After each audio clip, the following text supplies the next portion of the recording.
Hello friends, good morning to all. कैसे आप सभी लोग। आपका स्वागत है मेरे अपने यूट्यूब चैनल में Shubham Jain ABC exam prep. तो आज हम अपने एमसीक्यू सीरीज का पार्ट नंबर 6 डिस्कस करेंगे। पहले हम 5 पार्ट्स डिस्कस कर चुके हैं जो आपका पीसीएस पॉइंट ऑफ व्यू से या फिर UPSC prelim point of view से इंपॉर्टेंट रहेगा। ये पिछले 7 to 8 डेज में जो भी आपका न्यूज़पेपर में करंट चल रहा है, जो भी टॉपिक्स जो है न्यूज़ में है, उनका स्टैटिक पार्ट के साथ रिलेशन करके हमने एमसीक्यूज बनाए हैं। बेटर होगा आपने अगर पहले 5 पार्ट्स नहीं देखे हैं तो वो भी देख लीजिए, ठीक है। इससे आपको पता चलता रहेगा कि आपकी जो प्रेपरेशन है वो राइट डायरेक्शन में है कि नहीं है, और अगर आप कोई चीज़ें पढ़ रहे हो, कुछ मिस होती हैं, तो यहाँ से भी आपको पता चल जाएगा कि आपको और फर्दर क्या स्टडी करनी है। तो हम स्टार्ट करते हैं क्वेश्चन नंबर 1 के साथ, जो आपका बनाया गया है नेशनल पार्टी के ऊपर। पॉलिटिकल पार्टीज को नेशनल पार्टी रिकॉग्नाइज किया जाता है। ये किस कॉन्टेक्स्ट में लिया गया क्वेश्चन है, क्योंकि अभी आम आदमी पार्टी जो है वो आपका 9th नेशनल पार्टी इंडिया की बन चुकी है। तो उस कॉन्टेक्स्ट में किसी भी पॉलिटिकल पार्टी को नेशनल पार्टी बनने के लिए क्या कंडीशंस चाहिए होती हैं, उसके बारे में हम डिस्कस करेंगे। Which of the following conditions are true to recognise a political party as a national party. करता कौन है रिकॉग्नाइज इसको? इलेक्शन कमीशन ऑफ इंडिया करता है। ये देख लेते हैं, ठीक है।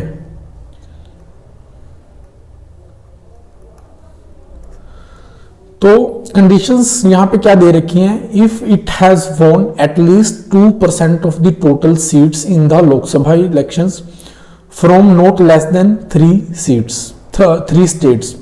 लोकसभा की जो जनरल इलेक्शंस होती हैं वहां पे जितनी सीट्स के लिए इलेक्शन हो रहा है तो 2% सीट्स, और वो सीट्स जो वो जीतेंगे वो 3 स्टेट में से अगर उनको मिलती हैं तो फिर वो क्या हो सकती है? नेशनल पार्टी रिकॉग्नाइज हो सकती है।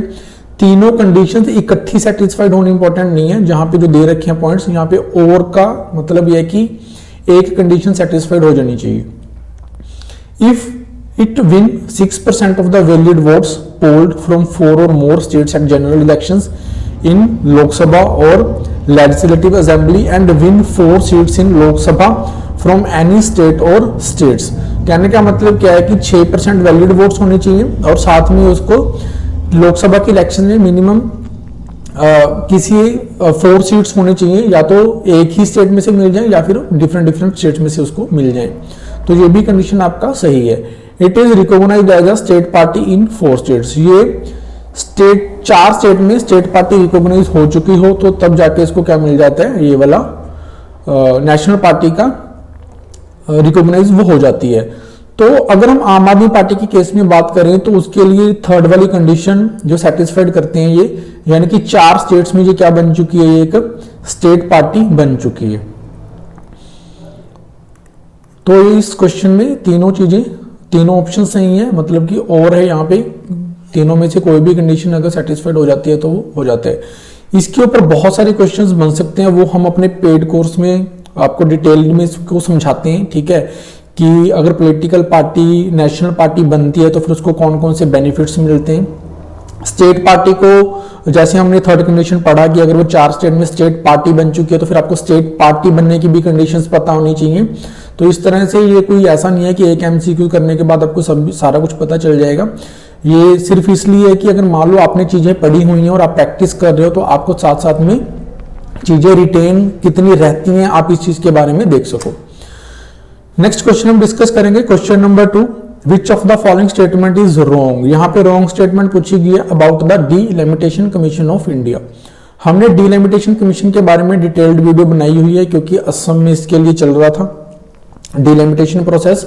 तो उसके कॉन्टेक्स्ट में आपको बताना है कि डिलिमिटेशन कमीशन की कौन सी स्टेटमेंट सही है, कौन सी रॉन्ग है। तो delimitation commission is appointed by the central government after every census. यहाँ पे दोनों चीजें गलत है। पहले तो ये आफ्टर एवरी सेंसस बनानी है, डिटेल्ड में हमने वीडियो में डिस्कस कर रखे हैं, आप जाके वहां पे देख सकते हो कि कितनी बार बना।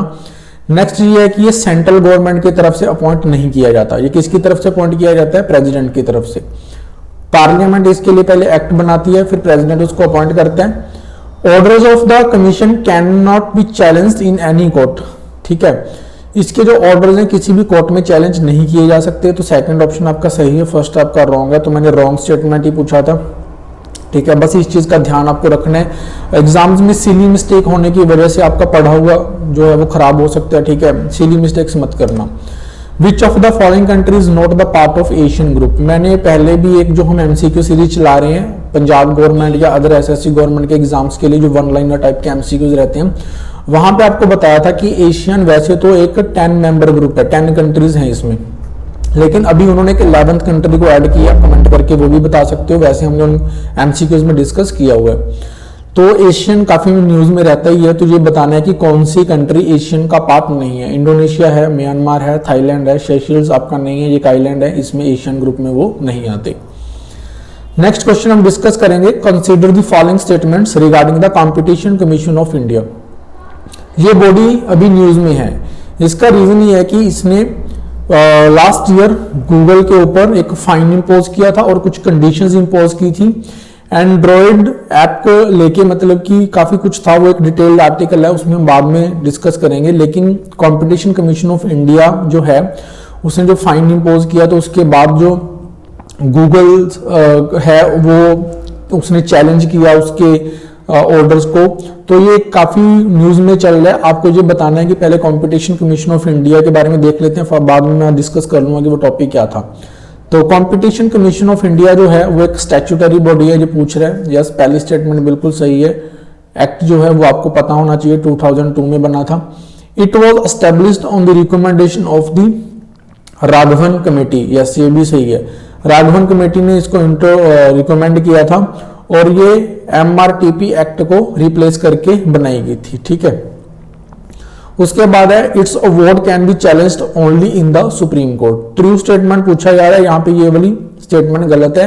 आर्टिकल को अच्छे से अगर आपने पढ़ा है कंपटीशन कमीशन ऑफ इंडिया को लेके जो आ रहा है, तो आप देखोगे कि पहले गूगल ने इसको चैलेंज किया था एनक्लैट में, जो आपका नेशनल ट्राइब्यूनल बना हुआ है। फिर उसके ऑर्डर को चैलेंज किया गया आपका सुप्रीम कोर्ट में। तो डायरेक्टली आप सुप्रीम कोर्ट में चैलेंज नहीं कर सकते, ठीक है। तो यहाँ पे आपकी ट्रू स्टेटमेंट्स में ओनली 1 एंड 2 है, थर्ड स्टेटमेंट आपका रॉन्ग है। कंपटीशन कमीशन ऑफ इंडिया ने ये क्या बोला है कि गूगल ऐप स्टोर से सिर्फ कुछ एप्स ही हैं जो आप डाउनलोड कर सकते हो। उसमें उन्होंने ये बोला कि आप जो ओपन ओरिजिनल इक्विपमेंट मैन्युफैक्चरर्स हैं उनको भी अलाउड करिए वहां से डाउनलोड करने के लिए।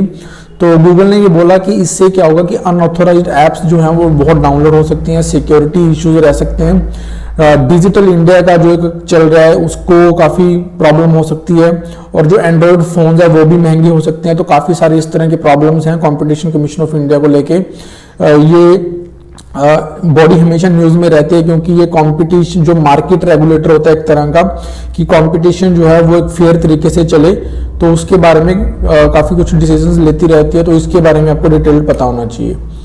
फिर हम बात करते हैं question number 5, consider the following statements regarding the rare earth metals.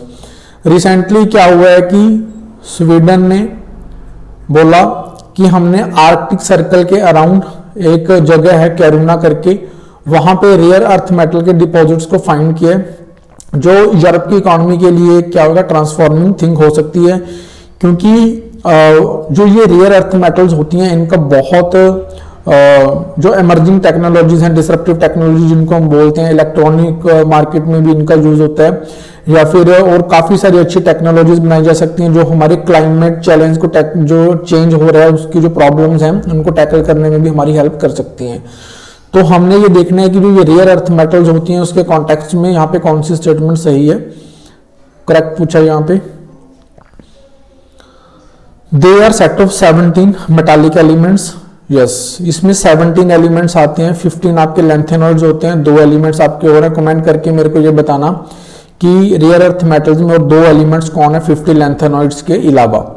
फिर आता है आपका China is the largest producer of these rare earth metals. China अभी तक बिगेस्ट प्रोड्यूसर है रेयर अर्थ मेटल्स का, इसीलिए इसकी मोनोपोली है। India produces 10% of the global output. ये स्टेटमेंट आपका रॉन्ग है, इंडिया अभी लेस देन 1% जो है ग्लोबल आउटपुट में कंट्रीब्यूट करता है। तो 2 स्टेटमेंट्स आपको बतानी है, ये दोनों ही है। रेयर अर्थ मेटल्स जो हैं वो भी न्यूज में थी, इसलिए ये क्वेश्चन हमने डिस्कस किए। नेक्स्ट क्वेश्चन हम बात करते हैं question number 6, consider the following statements regarding the aspirational block program. तो block program was launched in 2018, wrong statement है। एस्पिरेशनल डिस्ट्रिक्ट्स लॉन्च किया गया था, वो वाला अभी ब्लॉक वाला लॉन्च किया गया, ये आपको पता होना चाहिए। Programme will be implemented in 6 states, ये नहीं है, पैन इंडिया है, 31 स्टेट्स प्लस यूनियन टेरिटरीज में लगेगा। लेकिन मेनली जो ये डिस्ट्रिक्ट्स होंगे, जो ये ब्लॉक्स होंगे, वो 6 स्टेट्स में होंगे, सिर्फ 6 स्टेट्स में नहीं है। तो ये आपका रॉन्ग है, ये आपका प्रोग्राम ये भी आपका रॉन्ग ही है। तो यहाँ पे रॉन्ग पूछी गई है, तो दोनों ही आपकी क्या है, रॉन्ग स्टेटमेंट्स हैं। तो एस्पिरेशनल डिस्ट्रिक्ट्स 1112 112 तो इन डिस्ट्रिक्ट्स में लगाया गया था, जो बहुत ही बैकवर्ड डिस्ट्रिक्ट्स हैं from the education point of view, health facilities, agriculture development.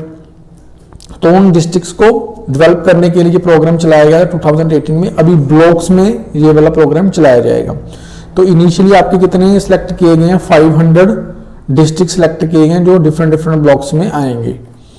Next है आपका question number 7, which of the following states not share border with Myanmar. Myanmar आपको पता है ये मिलिट्री रूल चल रहा है, वहां पे मिलिट्री जनता रूल बोलते हैं उसको। तो रिसेंटली उन्होंने अनाउंस किया है कि हम इलेक्शंस करवाएंगे। तो म्यांमार के वैसे भी रिसेंटली म्यांमार जो है वो इंडिया के बॉर्डर्स के ऊपर इन्फिल्ट्रेशंस कर रहा है, अटैक भी कर रहा है। तो आपको पता होना चाहिए कि कौन से बॉर्डर जो हैं इंडिया के, वो म्यांमार के साथ बाउंड्री शेयर करते हैं। अरुणाचल प्रदेश करता है, मिजोरम करता है, नागालैंड करता है, असम नहीं करता। 4th स्टेट आपको बताना है कि कौन सा स्टेट जो है वो इसके साथ बाउंड्री शेयर करता है म्यांमार के साथ। तो अगर कोई भी न्यूज आपको पॉलिटिकल एंगल से न्यूज़पेपर में दिखती है, उसका आपको ज्योग्राफिकल पॉइंट ऑफ व्यू भी पता होना चाहिए, क्योंकि जो पिछली बार का ट्रेंड था वो यही था, पॉलिटिकल पॉइंट ऑफ व्यू से जो चीजें न्यूज में रहती थी उनका ज्योग्राफी एंगल डाल के क्वेश्चंस पूछ रखे थे।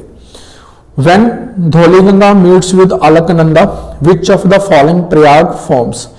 ये क्वेश्चन इसलिए इंट्रोड्यूस किया गया है क्योंकि अभी जोशीमठ जो है वो काफी न्यूज में है, ठीक है। तो इनमें से कारण ये बताया जा रहा है कि जब अलकनंदा रिवर में फ्लडिंग होती है, ठीक है, तो जिसका वाटर है वो सीपेज होता है, जिसकी वजह से जिसके ऊपर ये जोशीमठ बना हुआ है ग्लेशियर डेब्रिस के ऊपर, जिसको मोरेन्स बोलते हैं, तो वो वीक होता चला जा रहा है स्ट्रक्चर। तो ये भी जोशीमठ के जो है वहां पे सबसिडियंस हो रही है, लैंड के धंसने का कारण है, वो भी बन सकता है। तो हमने ये बताना है कि डिफरेंट रिवर्स मिलकर डिफरेंट प्रयाग्स बनाती हैं। 5 प्रयाग्स हैं हमारे, टोटल 5। तो धौलीगंगा और अलकनंदा जब मिलते हैं तो कौन सा प्रयाग बनाते हैं, तो यहाँ पे वो कौन सा प्रयाग बनाते हैं, वो विष्णु प्रयाग बनाते हैं। तो हम प्रयाग्स के बारे में डिटेल में ज्योग्राफी के लेक्चर में देखेंगे, ठीक है। फिलहाल आप ये देख लो। अब मेरे को एक और बताओ कि देव प्रयाग जो है वो कौन कौन सी रिवर्स मिलकर बनाती है। कमेंट सेक्शन में कमेंट करके बताना। नेक्स्ट वीडियो में हम इसको डिटेल में डिस्कस कर लेंगे, रुद्रप्रयाग भी, नंद प्रयाग भी। फिलहाल मैं आपको ये बताता हूं कि विष्णु प्रयाग से निकलने के बाद जो आपकी अलकनंदा रिवर होती है, ठीक है, वो फ्लो करती है जोशीमठ के एरिया में, ठीक है। और जोशीमठ एरिया में फ्लो करने के बाद वो एक नंदाकिनी रिवर से मिलती है, नंदाकिनी रिवर से मिलने के बाद वो नंद प्रयाग बनाती है। यहाँ पे विष्णु प्रयाग बनाती है अलकनंदा रिवर, वहां से निकलने के बाद जोशीमठ एरिया में फ्लो करती हुई नंदाकिनी रिवर से जब मिलती है तो वो एक नंद प्रयाग बनाते हैं। तो यानी कि अलकनंदा रिवर है जो जोशीमठ के एरिया में फ्लो करती है। फिर हम बात करते हैं question number 9, Kesavananda Bharati case 1973 news में रहता है, क्योंकि जुडिशरी, सुप्रीम कोर्ट और आपका एग्जीक्यूटिव गवर्नमेंट के बीच में टसल चल रही है, ठीक है, अपॉइंटमेंट्स को लेके, नेशनल जुडिशियल अपॉइंटमेंट कमीशन को लेके, कॉलेजियम सिस्टम को लेके। तो हम ये बात करते हैं कि सुप्रीम कोर्ट ने अपहेल्ड किया था इस केस में validity of the following amendment done by the parliament. क्या हुआ था कि गोलकनाथ केस हुआ था। क्वेश्चन को समझ लो, पहले मैंने क्वेश्चन डाला क्या हुआ है। गोलकनाथ केस जब हुआ तो वहां पे सुप्रीम कोर्ट ने बोला था कि आप फंडामेंटल राइट्स को चेंज नहीं कर सकते, ठीक है। लेकिन पार्लियामेंट ने इस कॉन्टेक्स्ट में क्या किया था, एक अमेंडमेंट किया कॉन्स्टिट्यूशन में और ये बोला कि पार्लियामेंट के पास सुप्रीम पावर है अंडर द आर्टिकल नंबर 368 की कोई भी फंडामेंटल राइट को वो चेंज कर सकती है। और इस तरह के अमेंडमेंट को आप आर्टिकल नंबर 13 में नहीं रख सकते। अब आर्टिकल नंबर 13 क्या है वो पॉलिटी की क्लास में डिटेल में डिस्कस करेंगे। लेकिन जब गोलकनाथ केस में वर्डिक्ट आई तो पार्लियामेंट में अमेंडमेंट कर दिया कॉन्स्टिट्यूशन में, लेकिन केशव नंदा भारती केस में सुप्रीम कोर्ट ने क्या किया, इस अमेंडमेंट को वैलिड तो ठहरा दिया कि ठीक है पार्लियामेंट के पास राइट है, फंडामेंटल राइट्स वो चेंज कर सकती है, लेकिन वो बेसिक स्ट्रक्चर को चेंज नहीं कर सकती। ठीक है, तो आपने ये बताना है इस क्वेश्चन में वो अमेंडमेंट कौन सी थी, जिसको अमेंडमेंट का नंबर बताना है। अमेंडमेंट में था क्या वो मैंने यहाँ पे बता दिया, वो अमेंडमेंट नंबर है आपका 24th अमेंडमेंट, जिसको सुप्रीम कोर्ट ने सही मान लिया था कि ठीक है ये अमेंडमेंट। नेक्स्ट क्वेश्चन है आपका question number 10, consider the following statements regarding the consumer price index. Inflation को लेकर ये क्वेश्चन इंट्रोड्यूस किया गया है। तो ये आपको बताना है कि कंज्यूमर प्राइस इंडेक्स जो है वो आपका एनएसओ की तरफ से रिलीज किया जाता है, नेशनल स्टैटिस्टिकल ऑफिस। यस, सही स्टेटमेंट है। Includes change in prices of the services also. Yes, consumer price index में गुड्स और सर्विसेज दोनों की प्राइस जो है चेंज होती है, उनको इंक्लूड किया जाता है, जबकि आपका होलसेल प्राइस इंडेक्स होता है उसमें आपका सिर्फ गुड्स का होता है। It is also covered the headline inflation rate in India. जैसे ये भी स्टेटमेंट चाहिए, पहले क्या होता था कि WPI को हम हेडलाइन इन्फ्लेशन बोलते थे, अभी आपका कंज्यूमर प्राइस इंडेक्स को हेडलाइन इन्फ्लेशन बोलते हैं। तो ये आपकी क्या है, तीनों की तीनों स्टेटमेंट्स आपकी सही हैं। तो ये हमारे 10 MCQs थे पिछले 5-6 दिन में। जो भी न्यूज़पेपर में चीजें रह रही हैं उसको करंट और स्टैटिक पॉइंट से, दोनों पॉइंट से हमने डिस्कस कर लिया है। तो अगर आपको कोई और लगता है कि हमने क्वेश्चंस डिस्कस नहीं किए, इंपॉर्टेंट है, तो आप कमेंट सेक्शन में कमेंट करके बता सकते हो। अदरवाइज अगर आप PCS या फिर UPSC प्रीलिम का एग्जाम देने जा रहे हो, जो आपका PCS का चलो अभी होएगा, नोटिफिकेशन नहीं आया है, लेकिन आपकी प्रेपरेशन जो है वो यहाँ से स्टार्ट हो जानी चाहिए। पिछले ईयर के पेपर को 10 को देखते हुए स्टैटिक्स पोर्शन जो है वो आपके ज्यादा नहीं पूछे जाते, वो ऑलवेज आपके करंट से इंटरलिंक करके ही पूछे जा सकते हैं। तो कहने का मतलब आप एक्सपेक्ट भी कर सकते हो कि क्या चीजें पेपर में पूछी जा सकती हैं। अगर आपको सेशन अच्छे लग रहे हैं, वीडियोस अच्छी लग रही हैं, तो प्लीज लाइक, कमेंट और शेयर कर दीजिए। Thank you.